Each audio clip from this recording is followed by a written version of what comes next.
And a lot of the things are present. All those earmarks, the precursors of a collapse, they're present in our time. So it's an interesting observation. Yeah.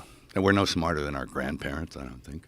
Well, that brings me to one of my favorite movies of yours, is Apocalypto. Oh, yeah. You know, when the Mayans were running things, like, who could have ever thought when they had such an incredibly sophisticated society, unbelievable construction, like the stuff that they had built, that one day you would just walk through there and there's nothing. Nothing. Nothing and nobody. In fact, there's something, because it's interesting. Somebody was flying by what they thought was a volcano in the 30s, some buzzboy.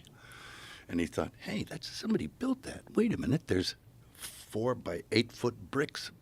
That's man-made.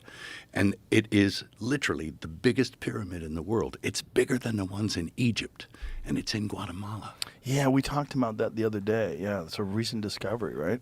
Well, not that recent. I was maybe 20 years ago. I visited. I went down there with the archaeologist, a guy named Richard Hansen, who's from Idaho or someplace. And he's down there with his family. He's been working tirelessly for like 30 years trying to extract this pre-classic city from the jungle. And there's not a bunch of tourists.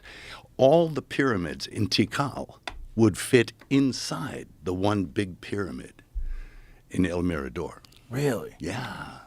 It's a monster. And so that tells you that the pre-classic civilization was bigger and grander and more sophisticated than the civilizations that came after it. Yeah.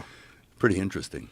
Well, it is unbelievable how, like, when you the accounts of, like, people that visited Mexico and visited the Aztecs, like what the markets looked like and how insane it was and how gorgeous it was, and then just disease. Yeah, disease. Or I don't know if it was disease or what. I think the people were pretty dissatisfied.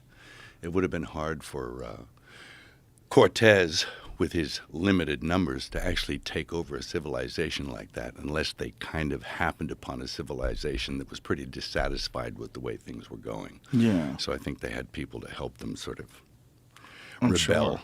Yeah. When you're making a movie like Apocalypto, I mean, that's a crazy undertaking. You're making an entire movie where there's no English in it at all, and it's a blockbuster. Yeah, it's cool. It was fun. That's one of the best movies, man. It's a fucking great movie. Well, because I think it's scary because nobody's speaking your language. And you're looking at indigenous peoples and because they're not speaking the language, you totally kind of buy it. And you can buy the horror and the primal nature of the story you want to tell. And really, it's just a series of fears, one after the other, being chased by, scary guys, or eaten by wild animals, or hit by blowgun. It's all like a series of these things. But I think basically what I was doing was trying to talk about our time now and the civilization that we live in, and how close are we to collapse, and what are the things that lead to collapse. It's environmental stuff. It's human sacrifice. Yeah. I mean, we do that. Kinda. We do. Yeah. Yeah, we do. We just dress it up. Yep. When you find out medications are killing people and they keep prescribing them, and they do it for money, that's kind of sacrifice. When you find out that wars are irresponsible, they're not just wars. Not just. No. They're for money. We send our young people over there to die. Mm-hmm. Sometimes for good reasons, sometimes for not. I mean, I love this. I love the warrior. I do. I love the warrior, but I hate the war. Yeah. And we hate an unjust war. Yes, absolutely. Yeah. Anyway, it's a mess, but the human sacrifice aspect is alive and well in our society, I think. It really is. It's just dressed up in a different way. Yeah. Mm-hmm. Yeah, rhetoric around it, but they've always been able to justify it. Like in Apocalypto, it was like, so the crops will be better. Hey, we'll just, Yeah, kill a few people. Yeah. And then I had all these people come out of the woodwork. Hey, we're archaeologists and scientists, and that never happened. So there's this revisionism about it, too, that it didn't happen. But there are accounts from the time where, yes, people did witness these things. And of course, I had a bunch of battery of archaeologists and scientists and professors on my own that say, this stuff did happen, and here's the the depictions of it in paintings and images, and So it's like, it did happen. So, When you set out to make a movie like that, like, first of all, what brings you to that? Did you get the script first? Like, was it an idea that you had in your head? it was. It just came from in here, and I was working on something, and a buddy of mine said, "So what do you want to do next?" I said, man, I want to direct something, and I always want to direct a chase film." He said, "What kind of chase?" I said, "A foot chase." He said, "What?" I said, "Yeah, people chasing you. I mean, there's something kind of primal and scary about a foot chase." And I think in order to have a foot chase, you can't have a society where there's any kind of cars or anything like that. Otherwise, you have a car chase. But I want to film a foot chase like it's a car chase. And he said, "Oh." I said, "What are you thinking?" I said, "Well, I'm thinking if you go back before Columbus discovered America, And it's like people assume that Columbus discovered America and then life began. I said, I want to know what was happening right before he got there.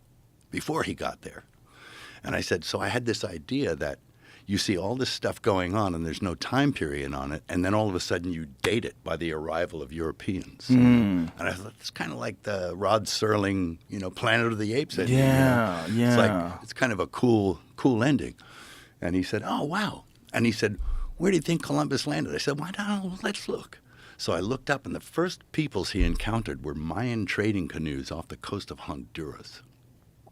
And I thought, cool. What was happening in Honduras, And you look at these towns and pyramids and temples and stuff at that time. And then the story was born from there. And, of course, then we read the book by Jared Diamond, Collapse. I read the Mayan Bible, the Popol Vuh, and, tried to delve into what they believed and what their civilization was like. And they had concepts, as we do, of heaven and hell, of punishment or reward, It was a little different, quite a bit different, actually. In fact, when I went down to the archaeological sites at El Mirador, they dug something up. And it was like, well, what is it? And I thought, we don't know. There was this carved image in the stone of this Mayan warrior drinking, and he had an ear spool. And it was like, So they dug further and further, and it went like 26 meters down. And it was the entire story of the Popol Vuh. Of the twins going into hell and getting their father's head and swimming back, and it's this crazy story, and it kind of dated that book because I think it was almost 3,000 years old. This mural, this carving, so it tells you that the story is pretty old. And they thought initially it was probably back in the 1300s, but this confirmed that it was at least 2,600 years old, something like that. Yeah, so it's pretty cool. That to be there when they're digging that stuff up is mind-blowing.